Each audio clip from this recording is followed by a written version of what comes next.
Islamnya itu sesuai. Orang negara India kalau kita perhatikan itu lebih banyak bicara daripada berbuat. Kalau Jepang itu lebih banyak berbuat daripada bicara. Kalau Indonesia lain yang dibuat, lain yang dibicarakan. Makanya di perusahaan-perusahaan perlu dibuat namanya integritas. Lalu di samping integritas ada namanya agama. Makanya temanya dibuat berintegritas dan agamis. Padahal sebetulnya kalau dia sudah menjadi seorang muslim, dia pasti berintegritas. Kalau ada orang muslim yang tidak berintegritas, berarti dia masih terjebak pada Islam yang ritual. Sholatnya rajin, puasanya rajin, umrohnya setahun 2 kali, tapi OTT. Nah, itu dia agamis tapi tidak berintegritas. Makanya judul ini dibuat di belakang berintegritas dan agamis. Ini bagi seorang muslim, dia bertanya, apa ada orang yang agamis tapi tidak berintegritas? Ada, namanya Islam ritual. Jadi diambil itu semua duit, uang sipak, uang tinjang, uang sikut, uang tanduk, uang sundul semua. Lalu duit ini dibawa ke Makkah dan menangis di pintu Ka'bah. Ya Allah, habis itu pulang juga lagi. Itu namanya agamis tapi tidak berintegritas. Sedangkan Islam yang sebenarnya itu mengajarkan kita integritas, sesuainya antara ucapan dengan perbuatan. Dan yang paling banyak tidak sesuai ucapan dengan perbuatan itu yang paling banyak ngomong. Dan yang paling banyak ngomong itu Ustaz Somad. Man kasuro kalamuhu kasuro saktuhu. Siapa yang banyak ngomongnya, dia akan banyak salahnya. Saya tidak sempurna, saya juga banyak kekurangan, tapi saya berusaha untuk sesuai antara ucapan saya dengan perbuatan saya. Walaupun ketika kita berusaha untuk menyesuaikan itu, akan ada orang-orang yang terkena dari sikap kita itu. Saya berintegritas bahwa siapapun yang masuk ke pondok Az-Zahra, kalau tidak lulus menurut saya nggak lulus. Dan kemudian kalau dia melanggar, dia mesti keluar. Akhirnya saya diterapkan itu. Dan ternyata rupanya Ustaz Al-Nob juga begitu. Ustaz Al-Nob di Ma'had pesantren yang di Palas Nurul Azhar, kita buat aturan yang tidak cukup standar, nggak diterima. Akhirnya beliau kena sendiri, keponakannya nggak lulus. Jadi ketika saya buat aturan SP1, SP2, SP3, kalau melanggar keluar. Setelah keluar 15 orang, pas saya tengok keponakan tim kita ini Ustaz, waduh kena juga ini. Jadi memang ternyata berusaha untuk integritas ini memang berat.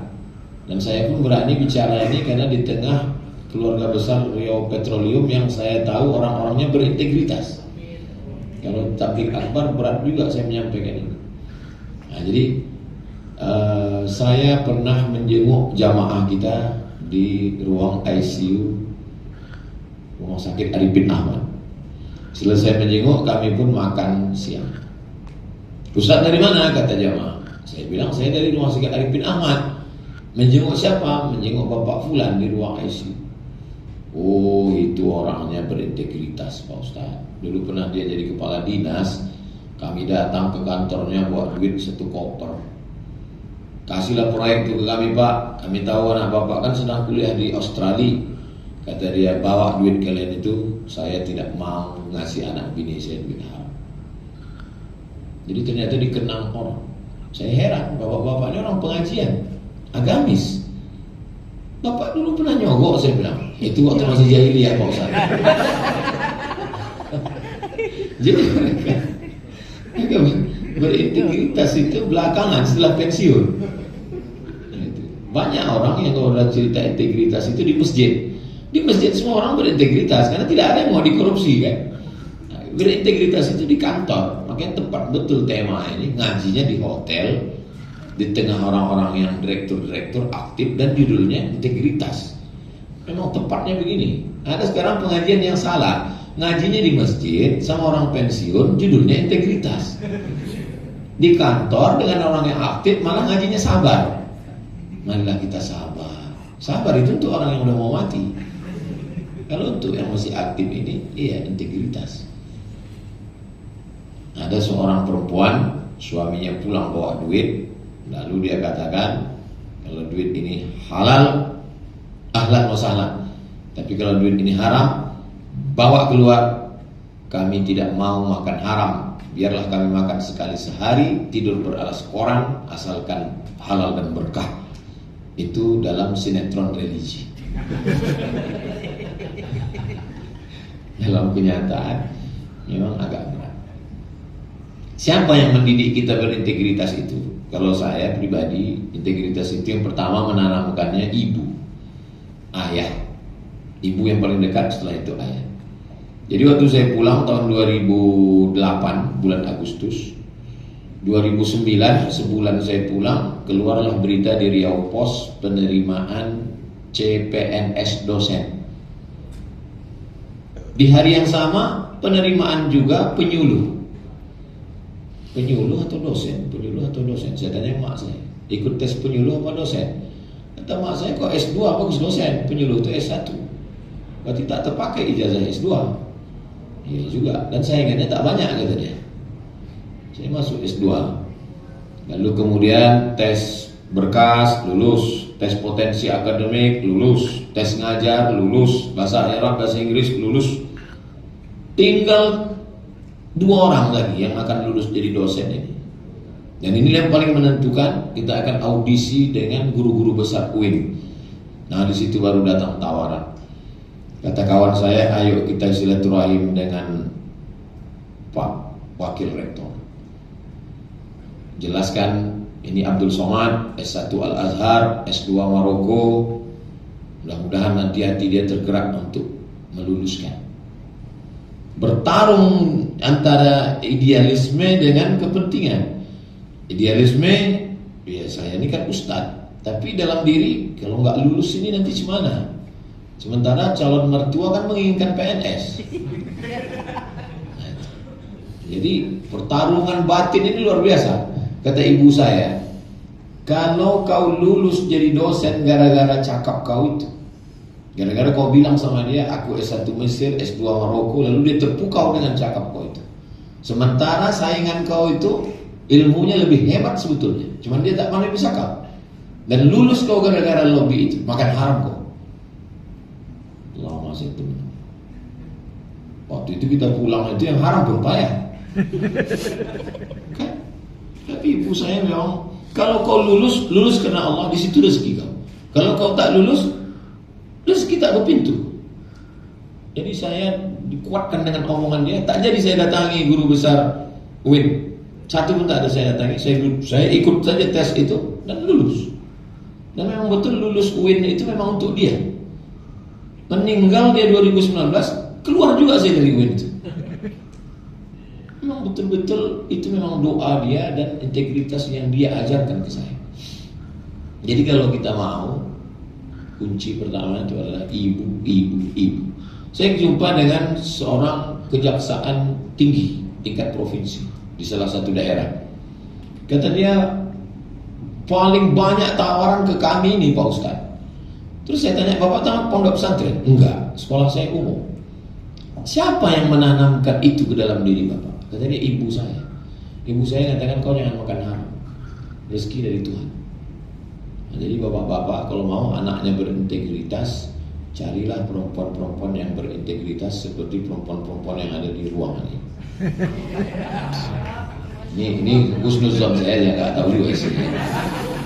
Artinya, karena makanya kalau mencari perempuan bukan hanya sekedar menemani kita, tapi juga menanamkan nilai-nilai kepada anak-anak, karena mereka itulah yang nanti akan integritas. Ada seorang jamaah kita, anaknya tertangkap narkoba. Lalu kemudian dia datang ke rumah hakim, karena didengar hakim ini ya bisalah di lobi untuk martilnya itu bisa nggak kuat kali ketukannya. Lalu kemudian mereka bawa duit. Kata hakimnya, saya tidak bisa disogok pakai duit, karena saya tidak mau makan duit haram. Tapi memang dasar orang berpikir bukan satu jalan ke Roma. Dia tengok kalau hakimnya nggak mau, anaknya suka kucing Anggora. Tengok, kucing Anggora, besok bawa kan kucing. Kata bapaknya, anak saya memang suka kucing, tapi kami sanggup untuk beli kucing. Jadi makhluk-makhluk berintegritas ini ada di kejaksaan, ada di hakim, ada di ustadz, ada. Tapi memang mereka makhluk-makhluk yang hampir punah. Jadi mereka ini ya macam dinosaurus dalam Jurassic Park. Dan jadi tema kita pagi menjelang siang penuh berkah hari Jumat ini bagaimana supaya kita, anak-anak kita supaya berintegritas. Jadi kalau ada orang dosen misalnya, saya jadi dosen 11 tahun dari 2008 ke 2019. Kalau saya bilang saya sebagai dosen saya berintegritas, iya memang integritas karena memang nggak ada kesempatan kan. Apalah yang bisa kita korupsi di kelas itu? Paling korupsi waktu. Memang tidak ada kesempatan. Tapi kalau seandainya saya yang diangkat jadi direktur Rio Petroleum, itu sangat bisa orang berintegritas di sini. Nah, itu baru luar biasa. Saya yakin bapak-bapak semua dipilih ini karena sudah lulus fit and proper test. Integritas dunia dan di akhirat. Dan kita doakan semuanya selamat sampai husnul khotimah. Dari bunyi aminnya macam-macam ragu. Ustaz Jamal seangkatan saya di IAIN. Kami angkatan 98, 96. Dengan Ustaz Tatang 96 juga. Ustaz Jamal ini sekarang di Basnas. Saya waktu diundang ke Basnas saya sampaikan. Di Basnas ini ustaz-ustaz. Jangan sampai kita waktu ceramah pejabat-pejabat, gubernur-gubernur, kepala dinas-kepala dinas, hati-hati nanti hisab kita lama di akhirat. Rupanya nanti pas di akhirat, rupanya satu tempat sama orang tuh. Kata kepala dinas, loh ustaz di sini juga kan? Gara-gara apa? Gara-gara integritas kita dalam penyaluran. Ini kan masalah uang ini. Di Rio Petroleum ini juga uang. Di Basnas juga uang. Dan Yayasan Tabung Wakaf Umat ini juga uang. Sampai hari ini, sejak tanggal 6 bulan 6 2020 sampai hari ini bulan Agustus 2025, sudah 5 tahun 2 bulan. Berapa duit yang masuk ke YTE? 81 miliar duit yang masuk. Tapi jangan gara-gara ini lalu petroleum ragu untuk mengembangkan. Ini ada sebagiannya dari Rio Petroleum. 81 miliar selama 5 tahun itu. Dan saya dengan Ustaz Arnob, dengan Ustaz Tatang, dengan Kiai Muhammad Hanafi, kami membuat fakta integritas bahwa kami kalau mati tidak mewariskan ke anak dan akan menyerahkan Yayasan Tabung Wakaf Umat itu ke pelanjut, ke santri berikutnya. Dan ada tanda tangannya semua. Lalu kemudian juga kami tidak mengambil gaji. Jadi Ustaz Ketua Pembina, Ustaz Arnob Ketua, saya anggota Pembina. Jadi sejak 5 tahun tidak mengambil gaji duit seperak pun dari Yayasan Tabung Wakaf Umat. Ternyata menceramah dengan menengok duit 81 miliar dan kita tak mengambil itu lain rasanya. Orang nyangka kita pakai mobil kan, ini duit yayasan ini gitu kan. Dulu sebelum yayasan kita ceramah di berbagai masjid berapi-api kita marilah kita berintegritas, mari kita jaga kejujuran. Tapi setelah di yayasan itu duit itu banyak. Berapi juga, cuma apinya agak kecil. Tebal. Dan kita dalam sebulan ada 20 jam, ada Jumat. Nih, dari mulai kajian pagi tadi, kajian siang, khutbah Jumat, kajian sore, kajian nanti malam, besok 4 lagi kajian. Itu semua duitnya masuk ke Yayasan Tabung Wakaf untuk biaya anak-anak sekolah gratis, pendirian pondok yang sekarang di pedalaman yang tidak tersentuh oleh siapapun, itu yang ada di Bagan Beniung. Dari Pekanbaru kita ke Duri, dari Duri ke Tasik Serai, dari Tasik Serai sing-singkan Bukan kalau 17 Agustus sing-singkan lengan tangan, ini sing-singkan kaki celana. Karena akan melewati lumpur.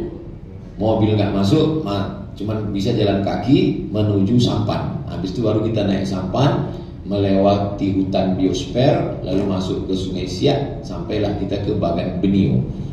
Kalau kita sampai di Bagan Benio ini, balik macam tahun 70-an. Sunyi, tak ada apa-apa, jalan aspal tak ada. Dan anak sekolah cuma sampai SD di situ. Alhamdulillah kami sudah 3 tahun di sana bangun pondok, anak-anak sudah hafal Quran dan dia bisa ujian bersamaan, dia tinggal kuliah. Dia tamat SMA, dia bisa kuliah, dia hafal Quran, dia bisa baca kitab. Yang kedua adalah Talang Mama. Kita masuk dari 2015, sekarang sudah 2025, sekitar 9-10 tahun. Dan sekarang kita masih tetap, inilah yang mau kita tengok besok. Dan beberapa sapi selama ini yang dari Riau Petroleum itu disalurkan ke 2 kawasan ini. Mudah-mudahan kerjasama kita ini terus berlanjut di masa-masa akan datang, insyaallah. Jadi kalau kita bisa jaga ini, insya Allah bersama kita di Riau, bersama kita di Bumi Lancang Kuning, bersama kita di dunia, bersama juga kita di surga Jannatul Firdaus. Amin. Tapi kalau kita tidak bisa jaga ini, maka na'udzubillah, bersama juga kita satu sel dengan yang tadi. Karena saya pribadi, saya memang untuk urusan daging kurban itu setiap masjid itu minta, musola masjid minta ke saya. Ustaz katanya ya TWU bagi-bagi, langsung saya kasih nomor soal. Gak pernah saya ladeni sekali. Karena kalau saya kasih ke masjid ini, iya karena dia kenal sama saya, karena dekat, karena hubungan itu begini pun. Akhirnya saya kasih nomor soal. Tak dapat, tak tidak dari soal Allah malam. Karena mengkhawatirkan terjadi. Tapi jangan karena kita ketakutan lalu fakir miskin tidak dapat. Akhirnya memang kita mesti ada pengawas. Makanya di yayasan kami kumpul sebulan sekali, ada pengawasan. Pengawasan Allah Subhanahu wa taala memanglah setiap hari kita baca la ta'khudhuhu sinatun wa la naum. Dia tidak mengantuk, dia tidak tidur. Tiap hari itu kita baca subuh, zuhur, asar, maghrib, isya, la ta'khudhuhu sinatun wa la naum. Tapi jangan lupa, orang-orang yang ditangkap KPK itu hafal juga ayat kursi itu. Kalau ditanya dia tahu juga la ta'khudhuhu sinatun wa la naum. Tapi apakah masuk ke hatinya, lalu sampai ke kepalanya, menular ke mata, ke telinga, ke tangannya? Tak tahu. Jadi kalau dikatakan Ustaz Abdul Somad ini nampaknya berintegritas, bisa jadi karena tidak ada kesempatan. Karena yang memegang duit Ustaz Al-Noh. Ustaz Al-Noh berintegritas. Nama beliau Al-Noh Dinar. Dinar itu bahasa Arab artinya duit emas. Maka dia diletakkan di situ karena dia tidak tergiur dengan duit kertas ini. Karena dia duit emas. Jadi memang kita pilih kawan-kawan kita evaluasi tiap bulan, lalu kemudian pertemuan, nanti sore pertemuan selalu saling menasehati bahwa kita ini akan mati, bahwa nanti yang mengalir adalah ini. Maka kami amat sangat senang dan berterima kasih hubungan kita dengan Riau Petroleum sebenarnya 2 institusi, tapi satu sebenarnya yang lebih dekat lagi adalah personal. Saya dengan Prof dengan direktur secara personal, karena sehebat apapun institusi kalau personal orang-orangnya tidak bisa kita bekerja sama, apalah artinya nyaman kalau hanya dianggap sebagai teman, kita tidak sampai ke pelaminan. Artinya dari hubungan kita ini lebih daripada sekedar institusi, tapi hubungan kita adalah masalah hati. Jadi kalau hati kita sudah dekat, sehebat apapun institusi menjauhkan kita, maka kita akan selalu bersama. Apa yang membuat kita bersama? Dia tidak sabar menengok fakir miskin, mereka tidak bisa sekolah, mereka tidak bisa makan daging kurban. Akhirnya kebersamaan kita ada tanda tangan yang masih laku, ada ucapan yang masih didengar, lalu kita pakai untuk menolong hamba Allah. Sampai kapan? Ya sampai Allah menitipkan itu pada kita, sampai masanya nanti dia akan tarik, dan saat dia ambil jabatan, dia ambil kepercayaan umat, dia ambil, kita tinggal mengatakan inna lillahi wa inna ilaihi raji'un. Semuanya dari Allah, dan Allah juga akan mengambil komisaris utama, kemudian direktur, jabatan 5 tahun, 10 tahun, semua diberikan Allah, dititipkannya. Habis itu kemudian dia ambil. Kita hanya mampu berkata, datang ke dunia tidak bawa apa-apa, mati pun juga tidak bawa apa-apa, tapi hisapnya lama gara-gara apa-apa. Boleh untuk update status nanti sore. Datang nggak bawa apa-apa, mati pun juga tidak bawa apa-apa, tapi hisapnya lama sekali gara-gara apa-apa. Makanya bayi-bayi yang lahir itu tangannya menggenggam, tapi ketika orang sudah mati tangannya terbuka. Kata Sayyidina Ali, dia menggenggam karena waktu lahir itu dia mau menggenggam dunia ini. Tapi kemudian ketika dia mati ternyata tidak ada yang bisa digenggam. Jangan terlalu memperjuangkan mati-matian, jabatan, kedudukan. Jangan terlalu diperjuangkan mati-matian, karena setelah mati, yang mati-matian itu pun tidak dibawa mati. Saya Ustaz, yang saya perjuangkan mati-matian cuma satu. Siapa? Istri saya. Toh dia pun juga akan diambil oleh berondong manis. Surat tanah akan berganti nama orang di BPN, Badan Pertanahan Nasional. STNK BPKB juga akan berganti nama orang lain di kantor Samsat. Dan yang paling menyakitkan, surat nikah pun juga akan berganti dengan nama orang lain. Tapi saya tidak mau ucapan saya ini lalu merusak kemesraan hubungan Bapak Ibu. Kalau ragu untuk menguploadnya, nanti tolong diedit sebenarnya. Saya cuma ingin menyadarkan kita bahwa yang kita bawa adalah, kalau sempat, kita mungkin tidak kaya, saya tak kaya, tapi insya Allah dengan relasi jaringan kita ini banyak yang bisa tertolong dengan yang bisa kita lakukan. Ada orang masuk surga karena kayanya, kita mungkin tidak, tapi karena tempat yang diberikan Allah, tempat itu sempat kita pakai untuk menyalurkan duit ini kepada balik ke umat. Maka insya Allah amat sangat bermanfaat. Dan waktu saya pulang dari tanah mama, datanglah ibu-ibu memegang, kami sedang duduk nunggu mobil karena mobil itu di dalam. Lalu kemudian datang mereka, dipegangnya lututnya. Tolonglah Ustaz, buatkan sekolah. Kami takut anak kami ini murtad, Ustaz. Menangis mereka. Itulah awalnya kita peduli ke situ, dan gayung bersambut. Ada yang mewakafkan tanah. Lalu kemudian bupati yang kita dukung pula menang pula, Pak Ade Agus Artanto. Kemudian pula dibukakan Allah jalan. Jadi saya pikir itu semuanya doa mereka. Mereka yang berdoa itu sebetulnya siang malam, sehingga jadilah pondok itu, tanah dapat, bangunan dapat. Dan insya Allah anak-anak bisa belajar, dia tidak murtad, akidahnya kuat, ahli sunnah wal jamaah, hafal Quran, baca kitab. Saya tidak maksa mereka jadi ustaz, silakan. Setelah hafal Quran, baca kitab, tamat SMA, kemana kalian mau kuliah, silakan. Ada tawaran dari polisi, anak-anak bisa jadi masuk polisi, silakan jadi polisi.